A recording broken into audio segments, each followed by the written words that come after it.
Ya, kalian tahu pohon apa itu? Pohon kehidupan dan pohon pengetahuan.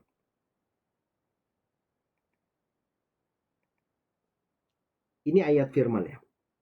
Jadi kalau kalian coba baca dari Kejadian 1, 2, 3, kita akan coba rangkumkan di bagian mana aja tertulis mengenai pohon kehidupan dan pohon pengetahuan. Ya. Jadi kalau kita lihat ayat 9, mungkin saya baca yang bahasa Indonesianya.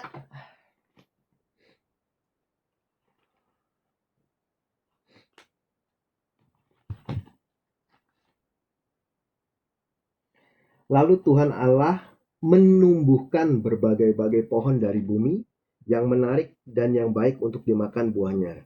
Dan pohon kehidupan di tengah-tengah taman itu, serta pohon pengetahuan tentang yang baik dan yang jahat. Oke? Langsung kita loncat untuk ayat berikutnya, ayat 16. Lalu Tuhan Allah memberi perintah ini kepada manusia, semua pohon dalam taman ini boleh kau makan buahnya dengan bebas. Tetapi pohon pengetahuan tentang yang baik dan yang jahat itu janganlah kau makan buahnya. Sebab pada hari engkau memakannya, pastilah engkau mati. Ini yang kedua. Ya, di sini kita bisa lihat tree of life and tree of the knowledge of good and evil. Ya, di sini lagi-lagi tree of the knowledge of good and evil, dan ini ada kata die. Nanti kita analisa lebih lanjut ya. Dan yang terakhir di ayat 22, Kejadian 3 ayat 22. Berfirman Tuhan Allah, sesungguhnya manusia itu telah menjadi seperti salah satu dari kita, tahu tentang yang baik dan yang jahat. Maka sekarang jangan sampai ia mengulurkan tangannya dan mengambil pula dari buah pohon kehidupan itu dan memakannya sehingga ia hidup untuk selama-lamanya. Ya, di sini kita lihat tree of life. Kalau sebelumnya tree of, ya nanti kita bahas lah. Di sini tree of life, live forever. Dan kalau tadi kita lihat yang sebelumnya, tree of the knowledge of good and evil, surely die. Ya, oke? Ya. Sekarang saya mau kita coba analisa lebih lanjut ya. Kejadian 2 ayat 9. The tree of life also in the midst of the garden and the tree of the knowledge of good and evil. Saya mau tanya kalian, ya. Mungkin kalian kalau mau jawab coba kalian buka mikrofonnya juga boleh. Kita coba perhatikan sekarang posisi dari pohon itu. Ya. Di manakah posisi pohon kehidupan? Di manakah posisi pohon pengetahuan? Menurut firman ini, ayat ini,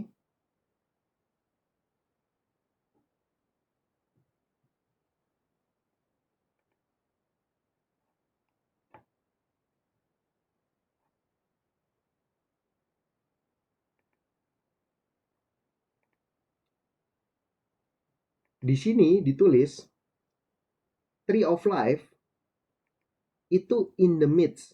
In the midst itu in the center, di tengah-tengah dari taman. Ya, jadi kita tahu nomor satu, pohon kehidupan itu ada di tengah-tengah taman. Tamannya namanya Taman Eden, ya kan?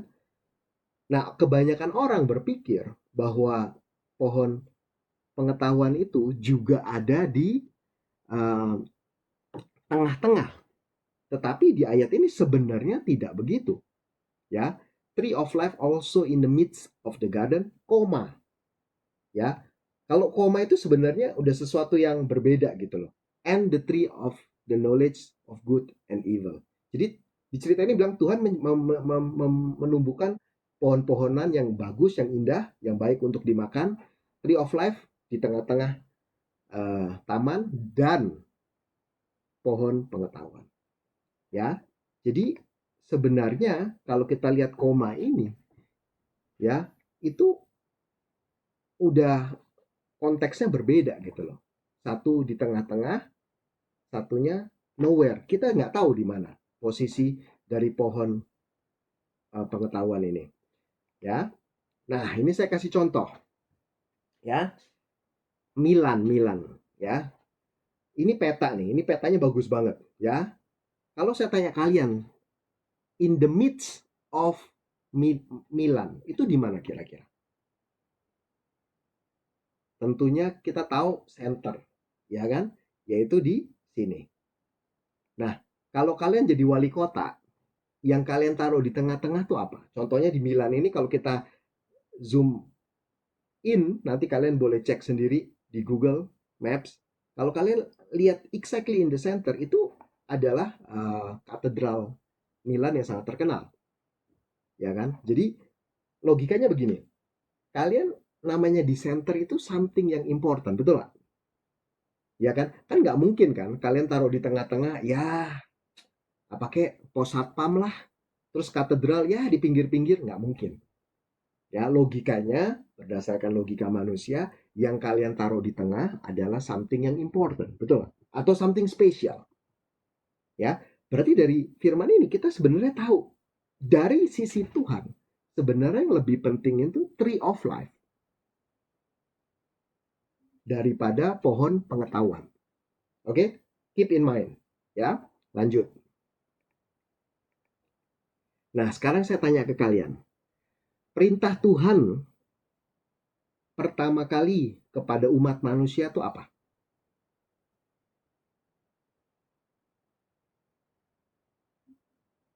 Jangan Kalau ada Allah lain. kenapa? Jangan ada Allah lain selain. Oh, enggak. Bener, bukan. Perintah benar-benar Mengusahakan penciptaan. dan memelihara taman itu. Betul. Jadi kalau kita lihat ayat 16 ini perintah pertama Tuhan. Ya, bahasanya pun commanded the man. Berarti ini sebenarnya perintah pertama Tuhan pada waktu awal penciptaan. Ya, kalau kita lihat ini, orang kebanyakan mikir gini. Saya baca dulu. Of every tree of the garden, you mayest freely eat, but of the tree of the knowledge of good and evil, you shall not eat of it. For in the day that you eat, you shall surely die. Ya, kebanyakan orang selalu gini. Manusia memang mungkin gini, mikirnya negatif. Jadi kalau kebanyakan orang saya tanya ya, eh, perintah pertama Tuhan waktu di Taman Eden apa? Nggak boleh makan buah dari pohon pengetahuan. Nggak salah. Tapi sebenarnya kalau kita lihat di sini, perintah pertama itu bukan itu. Perintah pertama dia bilang, silakan makan semua pohon yang ada di garden, yang ada di taman. Jadi sebenarnya ini tuh yang pertama kali gitu. Yang Tuhan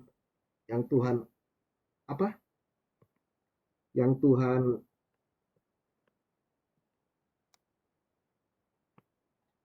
itu yang Tuhan perintahkan pertama kali itu ya sebenarnya ini. Gitu ya. Baru berikutnya, tetapi dari pohon ini kamu nggak boleh makan. Nah, sekarang gini ya, kalau kalian lihat ini ada kalimat namanya, ada word ini mayest. Ini bahasa Inggris yang jarang banget gitu loh. Ini ibaratnya may ya boleh, tetapi kan kalian tahu kalau pakai est itu yang benar-benar kayak the highest form, ya kan? Uh, ini maksudnya apa ini? Nah, saya mau ajak kalian bermain apa ya? Puzzle sedikit ya. Biasa kalau saya ada sesuatu yang menurut saya curiga, saya akan coba lihat ke bahasa aslinya. Bahasa aslinya kitab Kejadian apa? Ibrani. Ya. Nah, jadi kalau saya ambil ayat 16 ini di bahasa Ibraninya seperti ini. Saya kasih clue sedikit. Makan, eat boleh. Ini tuh katanya seperti ini nih. Udah keduluan. Nah, sekarang saya minta tolong kalian coba lihat dari ayat 16 ini, cocokkan ada berapa kali muncul kata ini, it.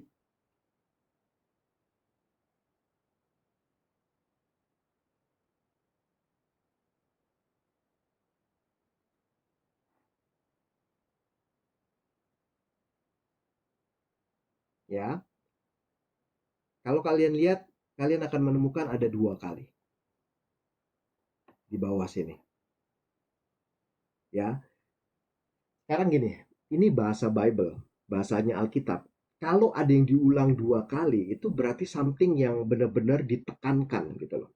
Ingatkan dulu kalau cerita Tuhan Yesus, Marta, Marta, ya kan? Itu repetition gitu loh. Ya, sama di sini ternyata juga bahasanya tuh dua kali. Jadi kalau saya search gitu ya, saya lihat eh, dari orang Ibraninya, mereka akan menerjemahkan ini sebagai contohnya bahasa simpelnya ya eat, yes just eat. Kalau mungkin bahasa Indonesia, ya makan, silakan makan. Jadi benar-benar penekanan sampai ditulis dua kali makan, ya silakan makan gitu. Jadi Tuhan benar-benar mengizinkan silakan makan semua pohon yang ada, ya. But of the tree of the knowledge of good and evil you shall not eat it. So, oke, saya harap kalian sudah catat ya. Kita ada dua, sebelumnya placement, satunya berikutnya ini first commandment. Sekarang kita gabung pemikiran dari dua poin itu tadi.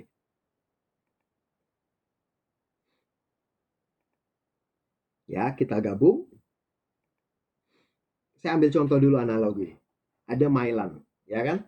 Saya misalnya bilang siapa ya? Efris, kamu saya tempatkan di Mailan, ya kan? Coba kita berimajinasi dikit ya. Jadi saya tahu katedral ini sangat bagus, saya taruh di tengah. Anggap saya yang punya Milan, ya. Terus saya iseng-iseng saya undang Efris datang ke Milan. Efris, silakan datang, ya. Kamu boleh mengunjungi semuanya. Saya bilang sama Efris gitu, ya kan. Tapi saya nggak bilang ada Siap kok. ya, saya nggak bilang ada saya nggak bilang ada katedral ini tengah-tengah. Saya cuma bilang kamu boleh kunjungi Milan sepuas-puasmu, silakan, silakan. Repetition, ya. Saya cuma mungkin bilang iya, cuma jangan kunjungi ini nih di tengah dia di pinggir-pinggir sini ada satu tempat berbahaya lah. Kamu perempuan jalan sendiri, janganlah berbahaya. Cuma itu doang. Saya cuma pesan sama Everest, ya. Tapi saya juga nggak bilang ada katedral di tengah. Terus saya bilang saya taruh aja Everest di Milan. Menurut kalian, soon or later, ya, Everest bahkan menemukan katedral itu nggak? Kita pakai logika ya. Jadi saya taruh Everest di Milan, ya silakan jalan-jalan, ya kan? Boleh kamu lihat semuanya, cuma satu tempat aja itu tadi yang saya bilang satu lokasi itu berbahaya, jangan kamu masuk, ya. Namanya di center itu something special. Saya percaya suatu saat it's only a matter of time, Everest akan menemukan katedral ini, ya, dan akan mengambil foto ini contohnya, ya kan? Bagus nih, ambil foto lah, selfie, ya kan? So, ngerti semuanya? Sekarang coba kita bermain hal yang sama ke Taman Eden, ya. Tuhan menciptakan Taman Eden, ya. Saya anggap seperti circle ini. Terus dari ayat tadi, oke, saya taruh Tree of Life, pohon kehidupan di tengah-tengah center, ya kan? Muncullah Adam, ya kan? Menurut kalian, mungkin nggak Adam datang ke Tree of Life ini menemukan dan makan buahnya? Karena kan nggak dilarang. Firman Tuhan bilang yang dilarang pohon kehidupan. Yang dilarang pohon pengetahuan, bukan pohon kehidupan. Dan pohon kehidupan ditaruh Tuhan di tengah, gitu loh. Dari pembahasan kita sampai saat ini sebenarnya logikanya, berarti ini something yang spesial ini pohon kehidupan karena taruh di tengah. Dan sebenarnya nggak dilarang. Dan kalau Adam ditaruh di Taman Eden, sebenarnya it's only a matter of time. Suatu saat pasti Adam bisa ketemu itu pohon dan makan. Oke? Pertanyaannya yang saya mau coba ajak kalian ikut berpikir. Did God intentionally want us to eat from the tree of life?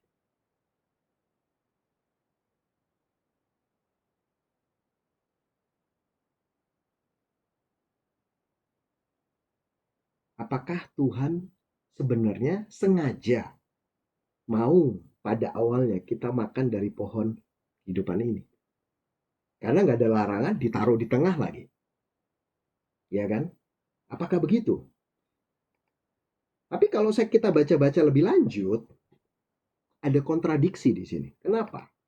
Pada awalnya kelihatannya Tuhan pengen kita makan. Ya kan dibilang, seperti tadi yang saya sudah share ke kalian, eh, iya ya, pohon kehidupan ditaruh di tengah, nggak ada larangan buat makan. Jadi, it seems God want us to eat from the tree of life. Tetapi kalau kalian baca Kejadian 3 pada akhirnya, Tuhan bilang bahwa waduh, ini manusia udah berbahaya nih. Kita nggak boleh mengizinkan mereka makan pohon kehidupan. Jadi in the end, it seems God doesn't want us to eat it. Ngerti gak kebingungan saya? Apakah kalian juga bisa melihat ini? Jadi pada awalnya seakan-akan Tuhan mengizinkan, tetapi setelah sebelum diusir Tuhan bilang, jangan nih, nggak bagus nih kalau dia makan pohon kehidupan. Oke?